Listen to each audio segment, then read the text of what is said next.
800 kilometre लंबी अरावली पहाड़ी को अब काट दिया जाएगा, क्योंकि कहा गया है कि जो पहाड़ियां कम ऊंची हैं उन्हें काट दिया जाएगा। अरावली पहाड़ी जो है वो 93% ऐसी पहाड़ियां हैं जो 100 मीटर से कम नीचे है। भैया वहां तो दुनिया की सबसे पुरानी पहाड़ है, 2.5 साल पुरानी पहाड़ है, वहां पे उसके 93% पहाड़ों को काट कि हमें भी शेड्यूल 6 दो, कि जब तक हम परमिशन न देंगे कि कौन सा पहाड़ खोदना है, कहाँ पे माइनिंग करनी है, कहाँ होटल बनाना है, कहाँ इंडस्ट्री बनाना है, यहाँ सेंट्रल का नियम नहीं चलेगा, शेड्यूल 6 चलेगा। अब पूर्वोत्तर भारत के लिए रिजर्वेशन, पूर्वोत्तर भारत के लिए, पूर्वोत्तर भारत भी बहुत पिछड़ गया, असम, मेघालय, त्रिपुरा, मिजोरम, वो सब एरिया पिछड़ गए थे, तो उनके लिए भी शेड्यूल 6 रख दिया गया। अब शेड्यूल 6 क्या कहता है, सुनो ध्यान से, अल्लाह नहीं करोगा कोई, तो अभी संप्रभुता मेरी हाथ में है। यहाँ ये राज्य काफी पिछड़ गए थे और यहाँ पर खनिज संपदा, नेचुरल रिसोर्सेज बहुत ज्यादा थे। इन लोगों का कहना था कि हमारा संविधान में हमारा विदोहन कर दिया जाएगा, बड़ी कंपनियों को भेज देंगे, हमारा जनसंख्या कम है तो संसद में हमारा प्रतिनिधि नहीं रहेगा, कहीं हमारी कोई बात नहीं सुनेगा, तो हम तो बर्बाद हो जाएंगे। तब अंबेडकर साहब कहे कि ना ना ना, बर्बाद नहीं हो गया। शेड्यूल 6, शेड्यूल 6 मतलब अनुसूची 6, शेड्यूल 6 में कहा गया है कि जो जो राज्य शेड्यूल 6 में आएगा, असम, मेघालय, त्रिपुरा, मिजोरम, असम, मेघालय, त्रिपुरा, मिजोरम, असम, मेघालय, त्रिपुरा में, तो इस एरिया में किसी कंपनी को, किसी होटल को, किसी फैक्ट्री को, बड़ी कंपनी को अगर जमीन खरीदना है तो वहां के लोकल लोगों का नियम चलेगा, न कि वहां संसद का नियम या supreme court, high court, district court का चलेगा। वहां के लोकल लोग अगर इन्वायरमेंट क्लियरेंस देंगे तो चलेगा, अदरवाइज में नहीं चलेगा। अब बताइए, वहां का जंगल आज भी सुरक्षित है, पूर्वोत्तर का, वहां के खनन आज भी सुरक्षित है, बचा के कौन रखा है, शेड्यूल 6। ऐसे ही जम्मू कश्मीर में, लद्दाख में सबसे ज्यादा खनिज है, लेकिन लद्दाख में बर्फ इतना है और वहां सबसे ज्यादा सेंसिटिविटी है, बहुत ज्यादा खनन हो जाएगा, बहुत ज्यादा अगर प्रदूषण होगा, फैक्ट्रीज लगने लगेंगी, होटल खुलने लगेगा, इंडस्ट्रियलाइजेशन होगा, यहाँ का बर्फ पिघलेगा, कंपनियां अपना पैसा कमा के लेके चली जाएंगी, वहां के रहने वाले वैसे ही बर्बाद हो जाएंगे जैसे आज धनबाद और झरिया के लोग वहां पे कोयला निकालने के बाद जो आग लग गया है, वहां के आदिवासी आज मर रहे हैं, बड़ी कंपनियां पूछने नहीं जाती है। तो यहां भी जरूरी था शेड्यूल 6। पिछले 4 साल से सोनम वांगचू यहाँ आर्टिकल शेड्यूल 6 मांग रहे थे कि हमें भी शेड्यूल 6 दो, कि जब तक हम परमिशन न देंगे कि कौन सा पहाड़ खोदना है, कहां पे माइनिंग करनी है, कहां होटल बनाना है, कहां इंडस्ट्री बनाना है, यहां सेंट्रल का नियम नहीं चलेगा, शेड्यूल 6 चलेगा। 4 साल तक उस इंसान की कोई बात नहीं सुनी। लेकिन अगर नेपाल में प्रोटेस्ट हुआ तो वहां के बच्चे भी थोड़ा उग्र हो गए, उन्होंने भी प्रोटेस्ट किया, उनके ऊपर वही धारा लगा दिया गया जो आतंकवादियों के ऊपर लगता है, नेशनल सिक्योरिटी एक्ट, काट के जयपुर की जोधपुर जेल में रख दिया गया।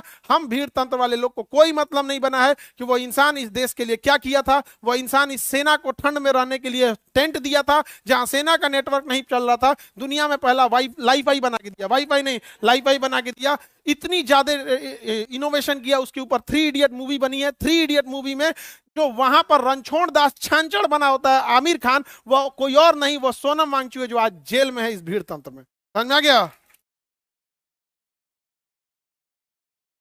भारत में भीड़ तंत्र में यही होता है, बस खुश रहिएगा आप लोग और कुछ नहीं। क्या वो इंसान जेल में क्या मांग रहा था? शेड्यूल 6 क्या मांग रहा था?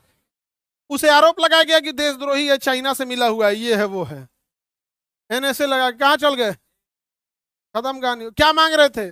शेड्यूल 6। क्या गलत मांग रहे थे?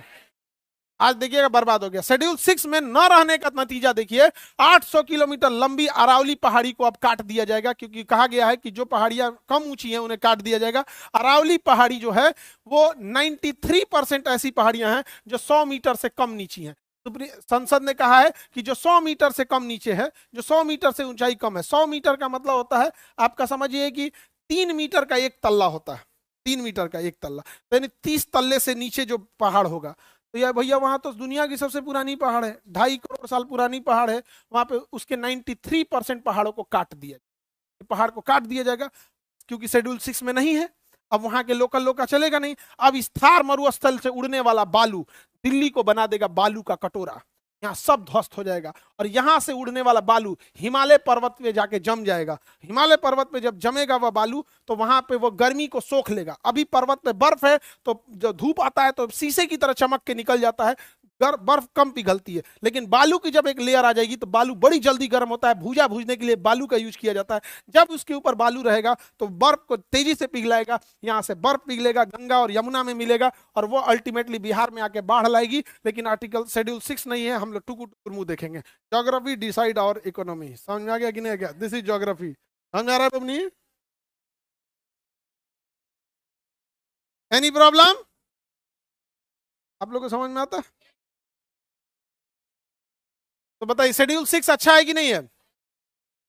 चारे राज्य को सोनम वांगचुक क्या मांग रहे थे? शेड्यूल 6, शेड्यूल 6 ये भी नहीं किया किसी को। गया जेल में तो जेल में गए, हम लोग को क्या मतलब है? नहीं समझे? हम लोग में क्या भीड़ तंत्र में क्या खराबी होती है? भीड़ चाहती है उनके लड़ाई, उनके लिए कोई लड़ाई लड़े, लेकिन भीड़ तंत्र की खराबी, वो फंसेगा तो भीड़ उसके लिए नहीं आएगी। समझ में आ गया? दिस इज भीड़ तंत्र। आगे बढ़ जा। उनको घोषित कर दिया क्या चीज?